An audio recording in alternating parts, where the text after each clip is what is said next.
മലക്കുകൾ 7 ആകാശങ്ങളും കയറും. 7 ആകാശത്തിൻ്റെ കവാടങ്ങളും കടന്ന് ഒരു നല്ല മനുഷ്യൻ്റെ ആത്മാവുമായി മലക്കുകൾ ഏറ്റവും ഉയരത്തിലേക്കെത്തും. ആ പോകുന്ന വഴികളിലെല്ലാം മലക്കുകൾ ചോദിക്കുന്നുണ്ട്, മാ ഹാദർ റൂഹു ത്വയ്യിബ്, ഇത്രയും ശുദ്ധമായ ഒരു ആത്മാവ് ആരുടേതാണ്? മലക്കുകൾ പറയും, ഫുലാനുബ്നു ഫുലാൻ, ഇന്ന മനുഷ്യൻ്റെ മകനായ ഇന്ന മനുഷ്യൻ്റെ ആത്മാവാണത്. ആ മലക്കുകൾ ആ ആത്മാവിന് മംഗളങ്ങൾ നേരും. ഏറ്റവും നല്ല പേരുകൾ കൊണ്ട് അവരതിനെ വിശേഷിപ്പിക്കും. അങ്ങനെ 7-ാം ആകാശത്തെത്തിയാൽ അല്ലാഹു സുബ്ഹാനഹു വ തആല പറയും, ഉക്തുബു കിതാബ അബ്ദി ഫീ ഇല്ലിയീൻ, എൻ്റെ അടിമയുടെ പേര് നിങ്ങൾ ഇല്ലിയീനിൽ രേഖപ്പെടുത്തുക.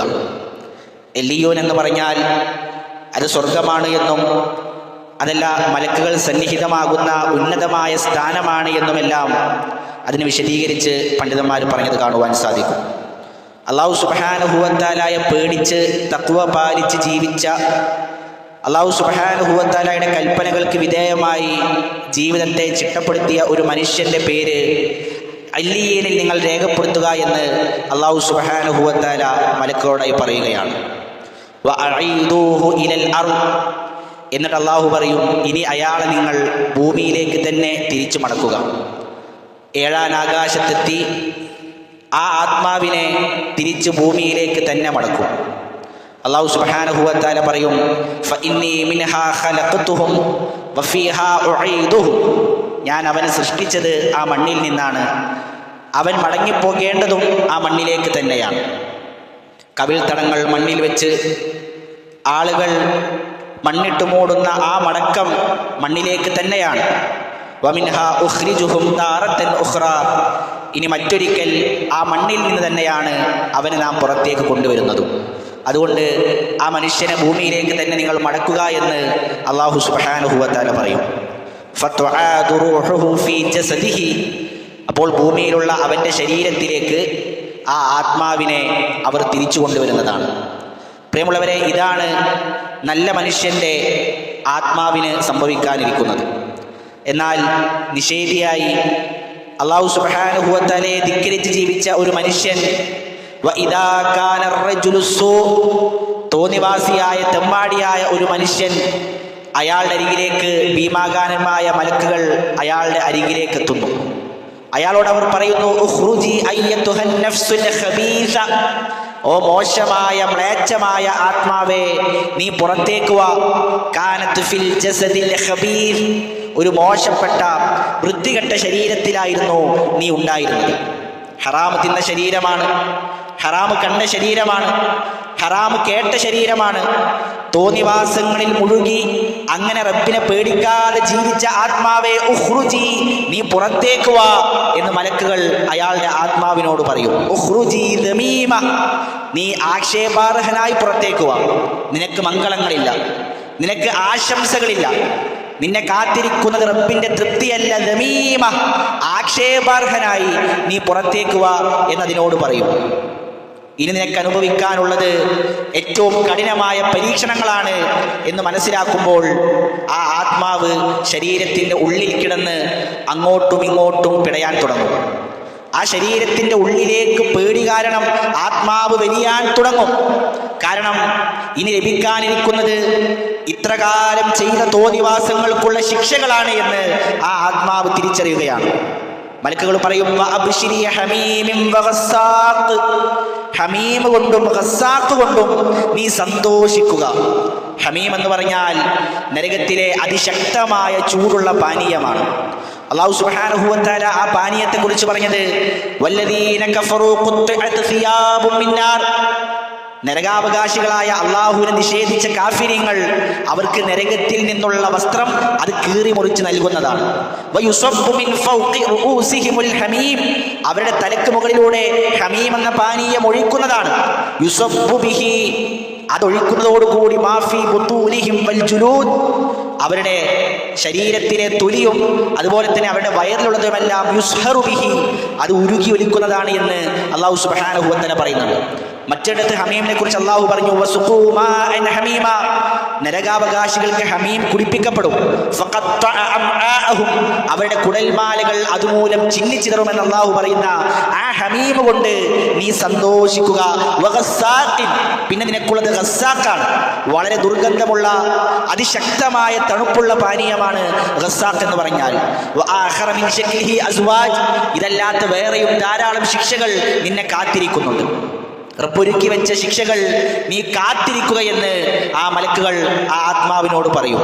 ഒരു നനഞ്ഞ പഞ്ഞിക്കെട്ടിൽ നിന്ന് കൊളുത്തുകളുള്ള ഇരുമ്പിന്റെ ഒരു കമ്പി വിരിച്ചൂടുന്നത് പോലെ ആ ആത്മാവിനെ മലക്കുകൾ വിരിച്ചൂടും. അത് ഛിന്ന ഭിന്നമാകും.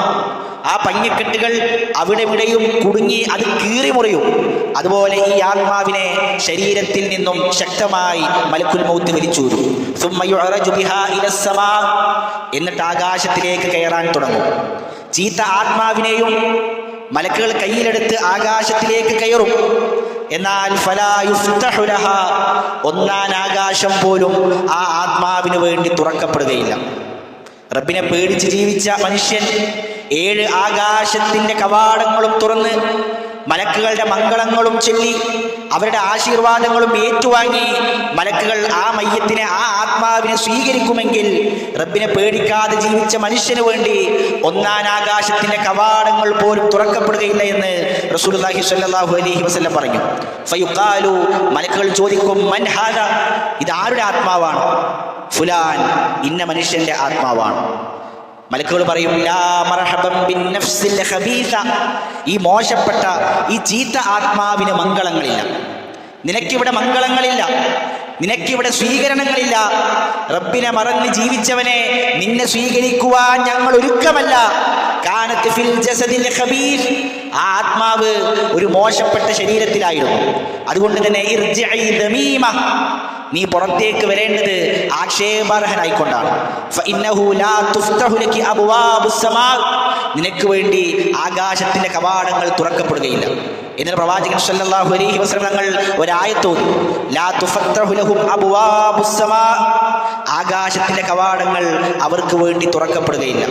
വലാ യദ്ഖുലൂനൽ ജന്നത ഹത്താ യലിജൽ ജമലു ഫീ സമ്മിൽ ഖിയാത്ത്, ഒരു സൂചിയുടെ ഓട്ടയിലൂടെ, ആ തുളയിലൂടെ ഒരു ഒട്ടകം പ്രവേശിക്കുന്നത് വരെ ഈ ആത്മാവ് സ്വർഗത്തിലേക്ക് പ്രവേശിക്കുകയില്ല.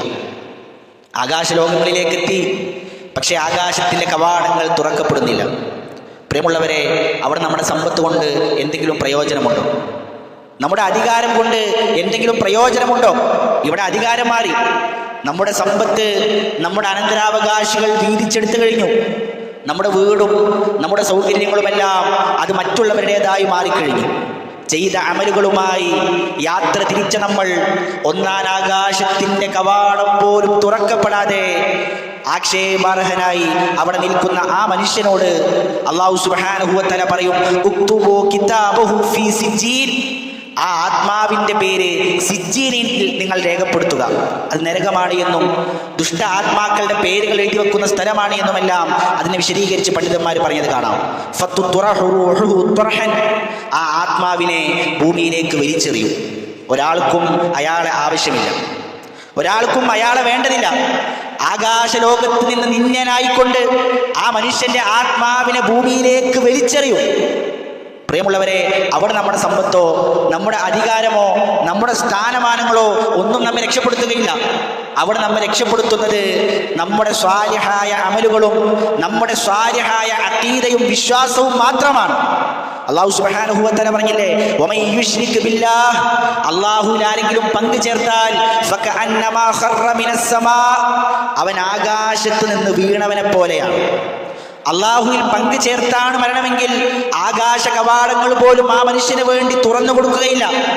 ആകാശത്ത് നിന്ന് വലിച്ചെറിയും ആ ആത്മാവിനെ. അവന് മലക്കുകളുടെ മംഗളങ്ങളില്ല, അവന് റബ്ബിന്റെ തൃപ്തിയില്ല.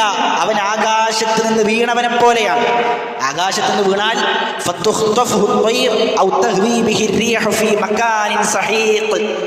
അവനെ ഏതെങ്കിലും പക്ഷികൾ കൊത്തിക്കൊണ്ടുപോകും, അല്ലെങ്കിൽ കാറ്റേതെങ്കിലും വിദൂരമായ ദിക്കിലേക്ക് അവനെ കൊണ്ടുപോകും. ആകാശത്ത് നിന്ന് വീണവന് എന്ത് നിർഭയത്വമാണുള്ളത്? അവൻ്റെ ശരീരത്തിൽ, അവൻ്റെ ഹൃദയത്തിൽ മുഴുവൻ ഭീതിയായിരിക്കും.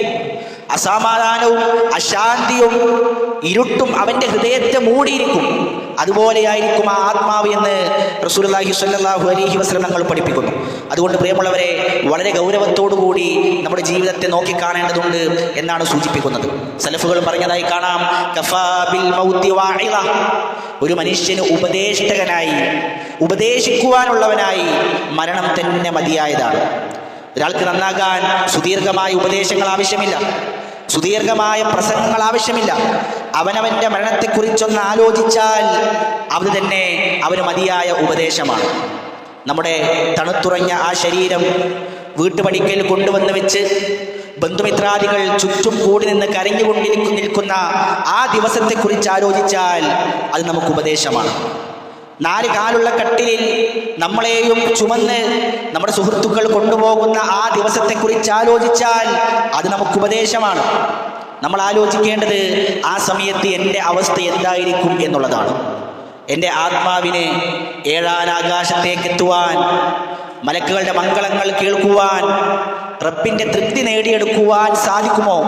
അതല്ല 1ാം ആകാശത്ത് വെച്ച് തന്നെ വലിച്ചെറിയപ്പെടുന്ന അവസ്ഥയിലേക്ക് നിന്യമായി തീരുമോ? പ്രിയമുള്ളവരെ, നമ്മൾ ആലോചിക്കേണ്ടതുണ്ട്. മഹാനായ അബൂ ദർദാ റളിയല്ലാഹു അൻഹു ഒരു ജനാസയെ അനുഗമിച്ചുകൊണ്ടിരിക്കുമ്പോൾ ഒരാൾ വന്നുകൊണ്ട് ചോദിക്കുന്നുണ്ട്, മൻ ഹാദ, ഇത് ആരുടെ മയ്യത്താണ്? സാധാരണ അറിയാത്തൊരു മയ്യത്തിനെ കണ്ടാൽ നമ്മൾ ചോദിക്കാറില്ലേ, ആരാണ് മരണപ്പെട്ടത്? അതുപോലെ ഒരാൾ വന്ന് ചോദിച്ചതാണ്, മൻ ഹാദ അബൂ ദർദാ, ഇത് ആരുടെ മയ്യത്താണ്? അബൂ ദർദാ റളിയല്ലാഹു അൻഹുവിന്റെ മറുപടി, ഹാദാ അൻത്, ആ മയ്യത്ത് കട്ടിലിൽ കിടക്കുന്നത് നീയാണ്, അത് നിന്റെ മയ്യത്താണ്. അള്ളാഹു പറഞ്ഞത് കേട്ടില്ലേ, ഇന്നക മയ്യിത്തുൻ വ ഇന്നഹും മയ്യിത്തൂൻ, അതിൽ നിനക്കും കിടക്കാനുള്ളതാണ്, നീയും മയ്യത്താകാനുള്ളതാണ്, നിന്നെയും 6 അടി മണ്ണിലേക്ക് വെക്കുവാനുള്ളതാണ്. പ്രിയമുള്ളവരെ, ഒരു മയ്യത്ത് കാണുമ്പോൾ നമുക്ക് ഓർമ്മ വരേണ്ടത് ആ മയ്യത്തിനെ കുറിച്ചല്ല. പലപ്പോഴും ഒരു മയ്യത്ത് കാണുമ്പോൾ നമ്മൾ ചിന്തിക്കുക ആ മയ്യത്തിൻ്റെ അവസ്ഥകളെ കുറിച്ചാണ്. ആ മയ്യത്തിൻ്റെ ഭാര്യ, അയാളുടെ മക്കൾ, അയാളുടെ കുടുംബം. എന്നാൽ നീ ആലോചിക്കേണ്ടത് നിന്റെ അവസ്ഥയെക്കുറിച്ചാണ്. ആ കിടക്കുന്നത് നീ തന്നെയാണ്. അതുകൊണ്ട് പ്രിയമുള്ളവരെ, വളരെ ഗൗരവത്തോടുകൂടി മരണത്തിനപ്പുറത്തുള്ള ജീവിതത്തെ നമ്മൾ നോക്കിക്കാണേണ്ടതുണ്ട്. മഹാനായ അബ്ദുല്ലാഹി ഇബ്നു മസ്ഊദ് റളിയല്ലാഹു അൻഹു പറഞ്ഞു, അൽ മൗതു യഅതി ബഗ്തതൻ, മരണം നിന്നിലേക്ക് വന്നെത്തുന്നത് പൊടുന്നനെയായിരിക്കും. ഒരു മുന്നറിയിപ്പില്ലാതെ, ഒന്നൊരുങ്ങാനുള്ള സമയമില്ലാതെ, ഒന്ന് തയ്യാറെടുപ്പിനുള്ള സമയം പോലും നൽകാതെയായിരിക്കാം നിന്നിലേക്ക് മരണം വന്നെത്തുന്നത്. കേട്ടതെല്ലാം സത്യമായിരുന്നുവെന്ന് നമ്മൾ മനസ്സിലാക്കുന്ന സമയമാണ്. എന്നാൽ അദ്ദേഹം പറഞ്ഞു, ഫമൻ സറഅ ഖൈറൻ യൂശികു അൻ യഹ്സുദ റഗ്ബതൻ, ആരെങ്കിലും ഈ ദുനിയാവിൽ കൃഷി ചെയ്തത് നന്മകളായിരുന്നുവെങ്കിൽ ആ മരണത്തിനപ്പുറം അവൻ അതിൻ്റെ പ്രതീക്ഷകൾ കൊയ്തെടുക്കുവാൻ സാധിക്കും. വമൻ സറഅ ശർറൻ, ആരെങ്കിലും ഈ ദുനിയാവിൽ വിത്തിറക്കിയത് മോശപ്പെട്ട കാര്യങ്ങളിലാണ് എങ്കിൽ യൂശികു അൻ യഹ്സുദ നദാമതൻ, മരണത്തിനപ്പുറം അവന് കൊയ്തെടുക്കാനുള്ളത് ഖേദം മാത്രമായിരിക്കും. അതുകൊണ്ട് പ്രിയമുള്ളവരെ, കൃഷി ഇറക്കാനുള്ള, വിത്ത് വിതക്കാനുള്ള സമയമാണ് ഇപ്പോൾ നമ്മുടെ മുന്നിലുള്ളത്. ഈ സമയത്ത് നന്മയുടെ വാതിലുകളിലൂടെ നമ്മൾ മുന്നോട്ട് പോവുക, നന്മയുടെ പ്രവർത്തനങ്ങളുമായി നമ്മൾ മുന്നേറുക.